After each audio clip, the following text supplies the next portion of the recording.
پروژه هنوز ناتمام بند برق آبی بخش آباد ولایت فرا. هر باره که مقام‌های دولتی اقدام به ساخت این بند برق نمودند، با چالش‌های بزرگ امنیتی مواجه شدند. در حالی که ساخت این بند یکی از نیازهای باشنده‌های ولایت فرا میباشد و به گفته مسئولان محلی با ساخت این بند برق، چالش برق و آب زراعتی در فرا از بین می‌رود. سخنگوی والی فرا میگوید یک کندک خاص امنیتی به منظور تامین امنیت پروژه بند برق بخش آباد ایجاد گردیده است. عسکری گفت هزینه بند برق بخش آباد فرا 4 میلیون دلار میباشد و کار ساخت آن به زودی آغاز می‌شود.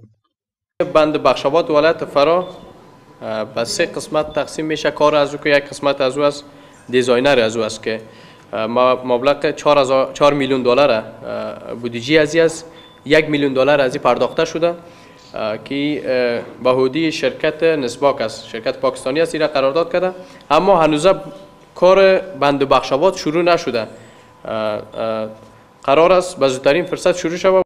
سخنگوی والی فرا افزود با بهره برداری از بند برق بخش آباد فرا 2600 هکتار زمین زراعتی آبیاری و بیش از 27 مگاوات برق تولید می شود که نیاز باشندگان این ولایت را مرفوع خواهد کرد. بند برق بخش آباد در 100 کیلومتری شهر فرا و تقریبا در 30 کیلومتری سرک عمومی هرات قندهار واقع گردیده است. پروژه بند برق آبی بخش آباد در اواخر سال 1385 میان وزارت انرژی آب و کمپانی خدمات مشورتی هندوستان عقد گردید. گفته شده که مصارف اعمار بند بخش آباد از بودجه وزارت انرژی آب پرداخته می شود.